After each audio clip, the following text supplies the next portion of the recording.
الحمد للہ رب العالمین۔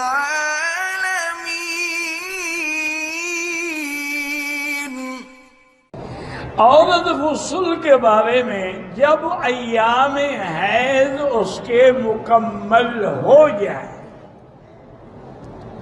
اب اس کی عادت ہے 7 دن 8 دن 10 دن 4 دن، جب وہ دن مکمل ہو جائیں، تسلی ہو جائے کہ خون بند ہو گیا ہے، اور اس کے لیے یہ طریقہ ہے کہ وہ کپاس اپنے بدن میں رکھ کے چیک کرے کہ اس پہ کوئی داغ تو نہیں لگتا ہے۔ اگر تسلی ہو جائے تو پھر وہ باقاعدہ پہلے اپنے سارے نیچے بدن کو دھوئے گی، پھر اس کے بعد وضو کی طرح وضو کرے گی، پھر اس کے بعد غسل کرے گی، اور بالوں کے جڑوں میں پانی پہنچے گا۔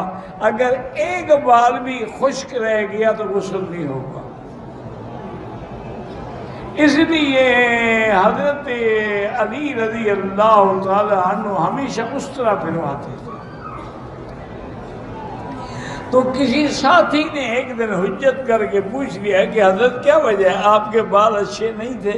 انہوں نے فرمایا میرے بال تو بڑے خوبصورت ہیں، لیکن میں نے جب حدیث سنی کہ تحت کل شعرۃ جنابۃ، ہر بال کے نیچے جنابت ہوتی ہے، میں ڈر گیا کہ کہیں ایسا نہ ہو کہ میں غسل کروں اور پانی نہ پہنچے، تو اس لیے بہتر ہے میں منڈا ڈالتا ہوں۔ فیشن کرنے سے پہلے وضو تو صحیح ہو، نماز تو صحیح ہو۔ تو اس لیے عورت کو بھی پوری طرح پھر بال نہیں کرنے، بالکل سارے بال پوری طرح دھونے ہوں گے، جوڑے شوڑے جو باندھے ہوئے وہ بھی کھولنے ہوں گے۔ آج کل تو ایک نیا فیشن آ گیا،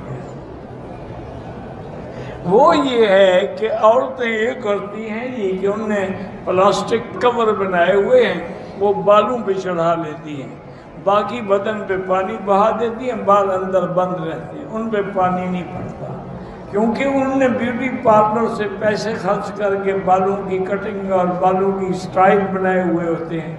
اگر وہ دھو ڈالے تو وہ سٹائل تو گم ہو گیا، لیکن غسل نہیں ہوگا، ہمیشہ حرام میں رہے گی، نہ نماز ہوگی نہ روزہ ہوگا، اور جنابت کی حالت میں رہے گی۔ میری بیٹی پہلے مسلمان عورتیں تو وہ تھی جنہوں نے اپنے بچوں کو بغیر وضو کیے کبھی دودھ بھی نہیں پلایا، بغیر وضو کیے کبھی کھانا بھی نہیں پکایا۔ اس گھر میں پھر برکت تھی، انہی گھروں میں لوگ پیدا ہوئے جو عالم بنے، جو مجتہد بنے، جو بڑے بڑے ولی پیدا ہوئے۔ اب یہی ہے کہ آپ نے اپنے بچوں کو سنانے کے لیے فلمی گانے سنانے ہیں تو وہ بھی ایکٹر بنیں گے، کریکٹر بنیں گے، عالم تو نہیں بنیں گے۔ اب آپ کی مرضی ہے، جو بناؤ۔